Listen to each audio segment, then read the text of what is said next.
في الحقيقة أنا بحس الممثلين المصريين متقسمين لجزئين.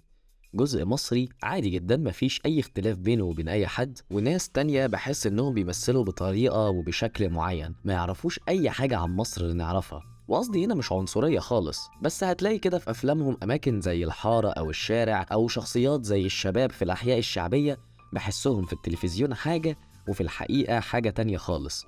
ومن النادر إنك تلاقي صناع أفلام أو ممثل على وعي بالبلد اللي بيمثل فيها. جملة صادمة مش كده؟ رغم إنها موجودة بشكل ملحوظ. عشان كده أي ممثل معاصر بجيب سيرته زي فراج أو زي ماجد الكدواني، واللي اتعمل لهم حلقات بالمناسبة، لو ما شفتش حلقاتهم تقدر تشوفها من هنا. ببقى قاصد أقول كلمة الممثل ده شبهنا، لأن دي أهم حاجة في الممثل، ما تحسش إنه بعيد عنك أو مش حاسس بيك، وفي أدواره بالأخص. ولكن أنا بفرح قوي بقى بالشخص الأكثر تنوعا والأكثر إلماما بكذا جانب. يعني تحس إنه يملك مواصفات هوليوودية. أنا قلتها صح. إنه يملك مواصفات هوليوودية، تمام. ولكن بالطابع المصري. وأقدر أقول لك أمثلة كتير على ده، منهم عمرو عابد، خالد أبو النجا، عمرو واكد، وأيضا آسر أشرف فؤاد ياسين. هو كان في حد سمعنا ولا ايه؟ لا، ده احنا كنا بنفضفض مع بعض. يا جدعان، هو حد يفهمنا غلط؟ احنا ما نقصدش اي حاجه والله. لا، ده انت شكلك يا ابو. اصل إيه يا عم؟ انت هتوديني في داهيه. ده كلام ابن عم حديد. يا عم انت سريع.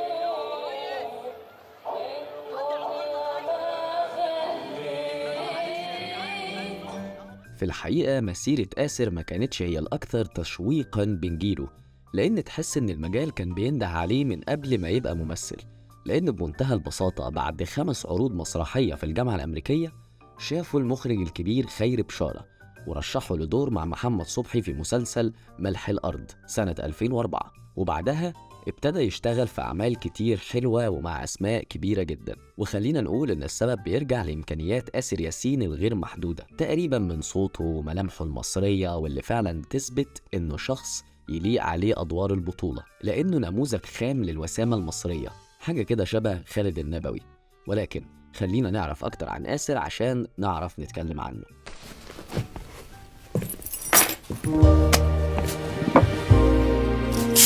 اتولد آسر ياسين في القاهرة في 25 فبراير سنة 81، ودرس الهندسة الميكانيكية في الجامعة الأمريكية بالقاهرة، واتخرج من الجامعة في سنة 2008. وزي ما انت لاحظت، آسر كان ابتدى يخش المجال من قبل ما يتخرج أصلا. ولكن باختصار، أنا بحترم الشخص اللي الدنيا بتديله وما بيتكبرش عليها، لأن ملحوظ قوي إنه دخل المجال بدري.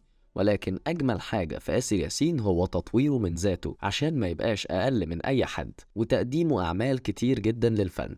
أنا متأكد إنه ما كانش مستني منها أي حاجة، فعمل أفلام قصيرة كتير كانت فعلا مفيدة للسينما. ولكن علشان ما أحسش إني ظلمته، للنظرة الأولى على شخصية آسر تلاحظ إنه فعلا شخص كويس وبيحاول، وعلى طول متمسك بتطوير الصناعة. وفوق كل ده، الحاجة اللي بحترمها أكتر وأكتر مع آسر ياسين هي اختياره الدقيق جدا لأعماله. وفي الحقيقة عشان يبقى كلامنا مترتب أكتر، ممكن نقسم مسيرته لجزئين. فنقدر نقول إن في جزء ما قبل ثورة 25 يناير وما بعد الثورة، عشان بعدها حصل تغيرات كبيرة في حياة آسر. وخلينا نبتدي من قبل الثورة. على شط البحر توابير موزز. لا بجد، وانا جاهز. بس خلي بالك، البحر هيتشق على فرسة تاخدك وترمح بيك، مش هتصعد الدنيا. هتلاحظ في أدوار مهمة زي دوره في فيلم الجزيرة وعلى جنب يسطا، تبص كده وتتعجب هو ليه مش بيستسهل. انت شخص وسيم ولطيف وجان والبنات بتحبك، ليه ما تروحش تعمل أفلام رومانسية وتقعد على جنب وتاكل عيش؟ ولكن تلاحظ من ده إن معاك هنا ممثل جريء جدا. كانت يعني I was a very hyperactive kid. وكنت على طول في حوادث، على طول في كسر في حتة، على طول في حاجة daring جدا أو حاجة جريئة جدا عملتها. ما بيخافش من التجارب، ممثل تتوقع منه حاجتين: يا إما يفاجئ الكل، يا إما ما يبقاش قد كده. وبالنسبة لحتة البلطجة دي خليها على جنب، عشان آسر ياسين طورها بشكل كبير قوي في نفسه. واستمر آسر في الظهور في أعمال بمساحات كبيرة جدا بشكل مش مفهوم. مش قادر تحدد إيه الميزة القوية اللي فيه اللي تخليه ياخد مساحات الأدوار دي بسرعة كده. والأزمة برضو إنك ما تعرفش تمسك عليه غلطة، مش ده الممثل اللي تعرف تقول عليه إنه السبب في إن الفيلم فشل. الكاميرا بتحبه، بس دايما حاسس إن ناقصه خبرة أو معلومة، لحد ما بيتقابل مع المخرج العظيم داوود عبد السيد في فيلم رسائل البحر، وهنا كل حاجة اختلفت. دي رسالة لقيتها في البحر وانا بصطاد جوه ازازة، بس مكتوبة بلغة غريبة أوي، مش انجليزي ومش فرنساوي ولا اسباني او ايطالي، مش لاتيني خالص، مع انها مكتوبة بحروف لاتيني.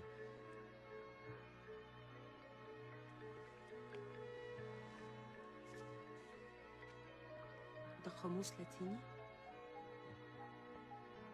وانت اتعلمت لاتيني؟ شوية في الكلية. هنا آسر ياسين ابتدى يفكر بشكل مختلف، وتحسه بقى يحس بتقله أكتر وقيمته قدام الكاميرا. كل حاجة بانت أكتر على إيد داوود عبد السيد، وفي الحقيقة الموضوع ما كانش محتاج مني أي ذكاء إني أحس إن السبب هو رسائل البحر، لأن الشغل مع أستاذ داوود هو إضافة لأي ممثل، وده واضح من أيام محمود عبد العزيز. نيجي بقى لفترة الثورة. آسر كان من أشد الممثلين تمسكاً بقضية الثورة، فقدم أفلام زي 18 يوم وحكايات الثورة وفرش وغاطة ومسلسل البلطجي بالرغم من طبيعة إنتاجه، إلا إن آسر هنا الموضوع بالنسبة له أصبح مختلف، لأنه كان جربه مرة واثنين وثلاثة حتى ولو مش بنفس الشكل، ولكن خلينا نقول إن التجارب دي كانت بتنمي عنده جانب الأكشن شوية، عشان بعد كده يبتدي يتطور أكتر في مجال الأكشن. وجرب برضه الكوميدي في فيلم زي بيبو بشير، واللي كانت مهضومة منه جدا، وده اللي خلاه يجربها تاني وتنجح برضه في مسلسل ب100 وش. وزي ما قلت لك، بسبب انه ممثل امكانياته كتير جدا، بالبلدي كده قماشته واسعة، فضل يتنقل بين الرومانسي والاكشن، وهم اكتر حاجتين كانوا لايقين عليه، وهي التيمة الكلاسيكية لنجم الشباك زي احمد السقا ويسبقه احمد رمزي. ولكن زي ما ذكرت برضه، آسر عقليته مختلفة ومتطورة، فيقدر يقدم دور زي شخصية عماد في مسلسل في كل أسبوع من يوم الجمعة، ويفضل ياكل عيش شوية، وبعدين يرجع مع خير بشارة مكتشفه الأول في فيلم يوم الحداد الوطني في المكسيك. هو بيعرف يلعب اللعبة دي بذكاء، عنده القدرة على التنوع وإرضاء جميع أطراف الجمهور بجميع عقلياته، والحقيقة أنا ما بشوفش ده عيب مادام أنت قادر ترضي جميع الأطراف وفي نفس الوقت تطور من موهبتك وتنميها مع الزمن، فما فيش مشكلة. ولكن من وجهة نظري أنا شايف إن أكتر دور كان متذاكر له كويس وكان متحضر له كويس قوي كان دور يحيى في فيلم رسائل البحر، وفوق كل ده طبعا بسبب السيمفونية المدروسة اللي كان محققها داوود عبد السيد في فيلمه. اتجوز. جايز ما تكونش بنتك. عرفتي منين انها بنت؟ حاسه بكده. مش مهم، مدام بنتك مش مهم.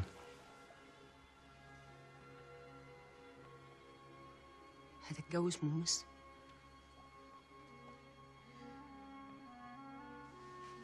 في النهاية يسبق اسم الفنان دايما أعماله اللي بيسيبها لنا، وفي الحقيقة آسر زي ما قلت هو مثال حي لكلمة الكاميرا بتحب الشخص ده، بدون مجهود هو ملفت، وبأقل التكاليف هو مؤثر.